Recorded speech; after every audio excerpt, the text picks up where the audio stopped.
बिस्मिल्लाहिर्रहमानिर्रहीम। क़ज़ा के रोज़ों के मतलब ज़िक्र कर रहे थे।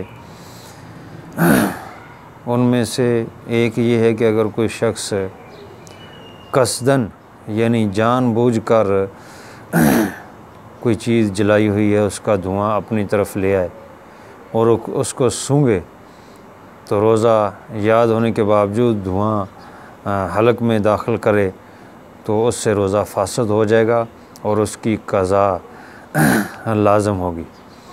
रोज़ा याद है जानबूझकर कोई धुआं सूंघे या हलक में दाखिल करे, जैसे अंबर है, अगरबत्ती है वगैरह, तो रोज़ा फासद हो जाएगा। बग़ैर इख्तियार के भी धुआं चला गया तो फासद तो नहीं होगा। अगरबत्ती जो है जो चूँकि अपने इख्तियार से जलाई जाती है, तो इसी तरह मुर्दे को धुनी मुस्तस्ना क्योंकि वो लेनी नहीं बल्कि देनी होती है, तो दुनिया से अगर ऐसा सूरत हो। इसी तरह रोज़े में दुआ का सूंघना, एक दुआ है जो नशादर और चूना मिलाकर बनती है, टलूस उसको कहते हैं। इसे शीशी में भरकर नाक से लगाकर सूंघा जाता है।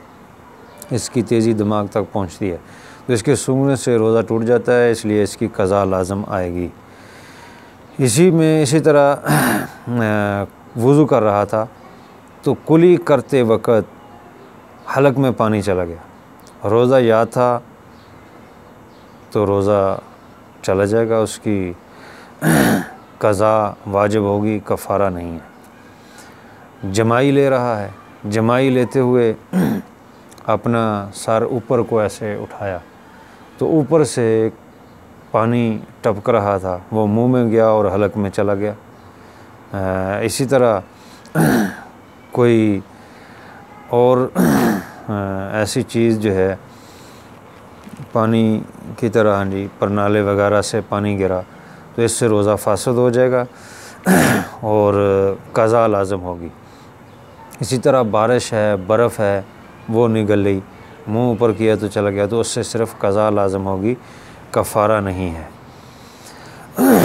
इसी तरह जानबूझ के खांसा और खांस कर हलक में से कोई चीज़ अंदर मैदे में से, गले में से बाहर आ गई, तो जानबूझ के ऐसे खंगारने से, खांसने से मैदे से कोई चीज़ ऊपर आएगी तो रोज़ा टूट जाएगा और उसकी क़ज़ा लाज़म होगी।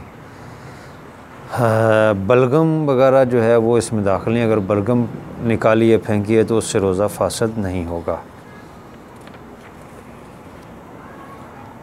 इसी तरह रोज़े में रोज़े की हालत है तो खून वगैरह निकलता है दाढ़ में, दांत से, तो वो हलक में चला गया, मैदे में चला गया, तो उससे रोज़ा टूट जाएगा और क़ज़ा लाज़म होगी, कफ़ारा उससे लाज़म नहीं होगा।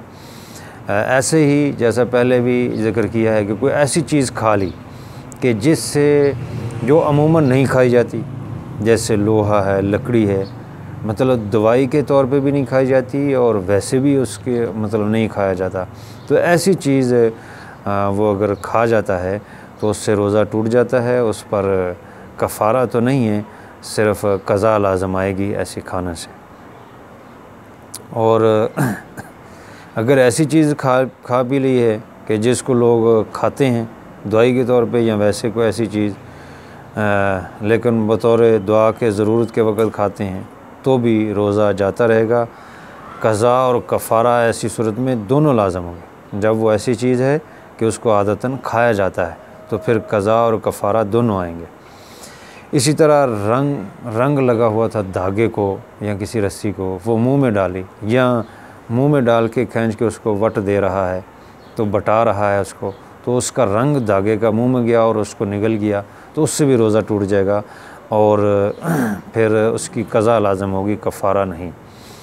इसी तरह रोज़े की हालत में मुंह से थूक आ रहा है दांत से, वो इतना है कि थूक पर खून गालिब है तो रोज़ा टूट जाएगा, यानी खून ज़्यादा है, थूक कम है तो रोज़ा टूट जाएगा। वो निगल लिया अगर तो उससे क़ज़ा लाज़म आएगी। दांत में कोई फंसी हुई चीज़ है, कोई भी अटकी हुई, अब उसको मतलब इतनी है, बाहर भी फेंक सकते हैं और निगल भी सकते हैं, इतनी चीज़ है। तो अब उस चीज़ को वो चाहे चने के दाने से कम ही हो, उसको अगर निगलेगा तो फिर रोज़ा टूट जाएगा और कज़ा उसको लाजम होगी, रोज़ा एक रखना पड़ेगा।